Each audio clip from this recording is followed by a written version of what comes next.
रूस के लोग कटोरा लेकर सड़कों पर आएंगे, भीख मांगेंगे। नहीं शांत हुए पुतिन तो पूरी तरह से बर्बाद हो जाएगा रूस। 10 दिन और चला युद्ध तो 100 साल पीछे हो जाएगा रूस।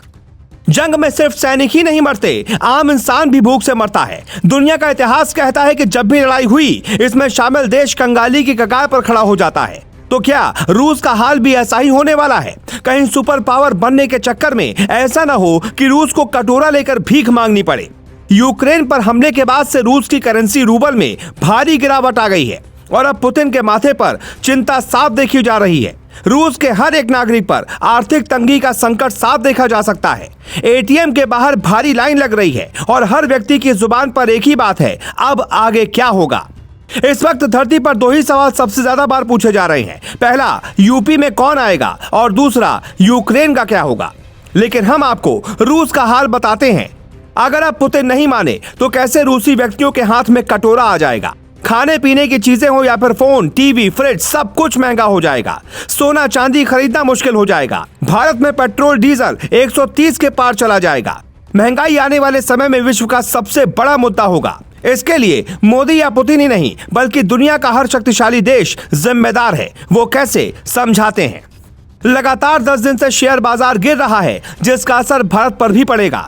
कोरोना के बाद दुनिया के सामने संकट ही संकट था, अब यूक्रेन के कारण होगा। रूसी अर्थव्यवस्था कुल 12 लाख करोड़ की है, ये घटकर 8 लाख करोड़ पर हो जाएगी। अमेरिका के प्रतिबंध से दुनिया में कई कंपनियों का घाटा होगा, लाखों नौकरियां जाएंगी। दुनिया भर की 10,000 कंपनी को नुकसान होगा, 50 से ज्यादा देश प्रभावित होंगे। दुनिया भर के 27% जीडीपी के नुकसान का अनुमान है। भारत को भी नुकसान होगा। युद्ध के बाद से रूसी मुद्रा रूबल में 35% की गिरावट हो चुकी है, जो बढ़ेगी। सेंट्रल बैंक ऑफ रूस के सभी कर्मचारियों की छुट्टी अचानक रद्द कर दी गई है। पुतिन सरकार अपने देश के लोगों से सही आंकड़ा छिपा रही है। तस्वीर बहुत भयानक है।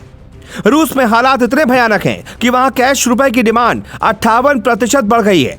रूस के करोड़पति या बिजनेसमैन से ये बात छिपाई जा रही है, लेकिन संकट तो है।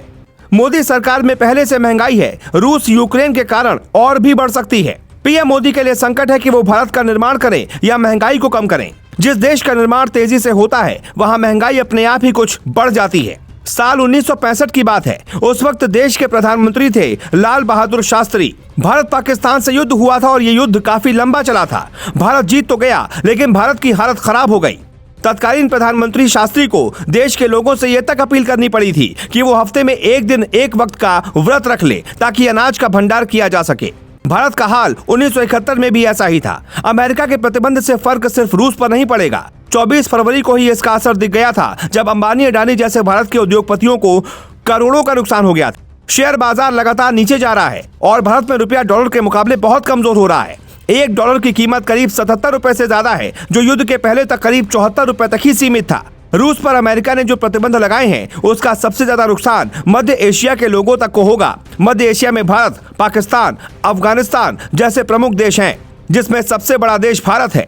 भारत इस संकट से कैसे निकलेगा, इसकी कोई नीति फिलहाल नहीं बनी है। पुतिन को निजी फायदा हो सकता है, लेकिन लोग कहते हैं कि जिस देश में राष्ट्रहित की भावना प्रखर होती है वो देश पहले राष्ट्र के हित के बारे में सोचता है, फिर अपने नागरिकों के बारे में सोचता है। लेकिन अगर हालात वक्त पर सही नहीं हुए तो विश्व में लाखों अमीरों के हाथ में कटोरा आ जाएगा।